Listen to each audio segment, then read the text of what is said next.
Researchers को खुदाई के दौरान मिलने वाली 4 सबसे अजीबोगरीब मम्मियां, जिसके ऊपर रिसर्च करने के बाद आर्कियोलॉजिस्ट पूरी तरह से हैरान रह गए। Number 4, crocodile mummy. इजिप्ट के एक एंशिएंट सिटी उमल बारिजात में आर्कियोलॉजिस्ट की एक टीम काम कर रही थी। उनका टारगेट ममीज या फिर दफन हुआ खजाना ढूंढना था, लेकिन उनकी उम्मीदों पर तब पानी फिर गया जब इस जगह से 1-2 नहीं बल्कि 100 से भी ज्यादा ऐसी ममीज मिली जो इंसानों की नहीं बल्कि क्रोकोडाइल्स की थी। हजारों साल पुराने क्रोकोडाइल्स जिनको शान और शौकत से प्रिजर्व किया गया था। पहले तो आर्कियोलॉजिस्ट को ये समझ नहीं आ रहा था कि आखिर इंसानों की जगह क्रोकोडाइल्स को प्रिजर्व क्यों किया गया, लेकिन बाद में इन क्रोकोडाइल्स के कफन से कुछ ऐसी चीजें मिली जिन पर कुछ लिखा हुआ था और तब इस मिस्ट्री का गेम ही पलट गया। आर्कियोलॉजिस्ट क्रोकोडाइल से ज्यादा उस लिखाई में इंटरेस्टेड थे जो हर क्रोकोडाइल के कफन पर लिखी हुई थी। आखिर हजारों साल पहले एंशिएंट इजिप्शियंस का क्रोकोडाइल से क्या ताल्लुक था और इनको इतनी इज्जत से क्यों प्रिजर्व किया गया था? इन सवालों के जवाब इसी राइटिंग में थे जो क्रोकोडाइल के कफन पर लिखी थी। रिसर्च से ये मालूम पड़ा कि एंशिएंट इजिप्शियन क्रोकोडाइल को खुदा मानते क्योंकि उनके लिए क्रोकोडाइल ताकत का सिंबल हुआ करता था। उस कदीम दौर में एंशिएंट इजिप्शियंस ऐसे पुतले भी बनाते थे जिनका सर क्रोकोडाइल जैसा होता है और नीचे का हिस्सा इंसानों जैसा। Number 3, गजेल्स mummy. सिर्फ क्रोकोडाइल ही वह जानवर नहीं थे जिनकी मम्मीज इजिप्ट से मिली थी, बल्कि आर्कियोलॉजिस्ट को कई हिरनों की मम्मीज भी मिल चुकी है।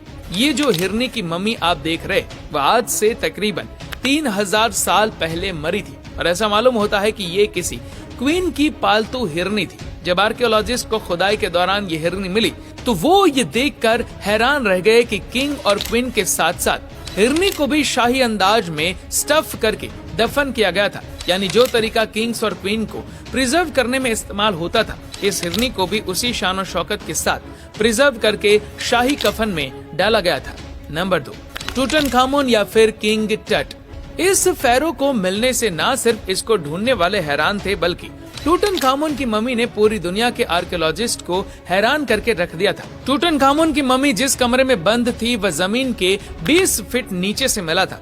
टूटनखामुन एंशिएंट इजिप्ट का सबसे छोटा किंग था जिसको सिर्फ 9 साल की उम्र में ही इतनी ज्यादा पावर्स मिल गई थी। इसकी मम्मी 1922 में किंग्स वैली के एक टूम्ब से मिली थी जहाँ मम्मी के साथ साथ बेशुमार खजाना भी दफन था और इसी वजह से टूटनखामुन की मम्मी ने पूरी दुनिया को हैरत में डाल दिया था। सिर्फ 19 साल की उम्र में ही मर जाने वाले इस किंग की टुम्ब के बारे में ये माना जाता था कि इसके अंदर कुछ ऐसी आत्माओं का बसेरा है जो इस मम्मी और खजाने को बचा रही है। लॉर्ड कर्नावन वह शख्स था जिसने टूटनखामुन की टुम्ब को ढूंढने में फंडिंग दी थी। हैरतअंगेज तौर पर किंग टट की मम्मी मिलने के चंद ही दिनों के बाद लॉर्ड कर्नावन मच्छर के काटने की वजह से मर गया था। Number 1, mud mummy. इजिप्शियंस इंसानों की बॉडी को प्रिजर्व करने के लिए एक खास प्लांट से निकलने वाले केमिकल का इस्तेमाल करते थे जिसको रेजिन भी कहा जाता है। ये केमिकल बहुत महंगा होता था और इसी वजह से सिर्फ अमीर लोग ही इसको अफोर्ड कर सकते थे।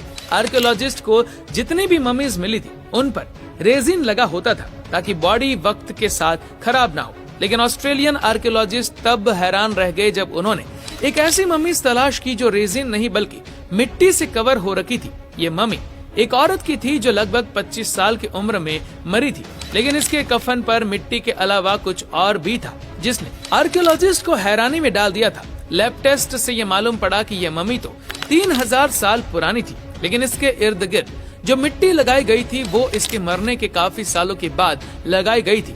रिसर्च के बाद ये समझा गया कि यह मम्मी किसी गरीब घर की औरत की थी जो रेजिन अफोर्ड नहीं कर सकते थे। इसी वजह से इसको मिट्टी से प्रिजर्व किया गया, लेकिन इसके मरने के काफी सालों के बाद इस पर मिट्टी क्यों लगाई गई, यह अभी तक आर्कियोलॉजिस्ट के लिए एक सवाल ही बनकर रह गया है।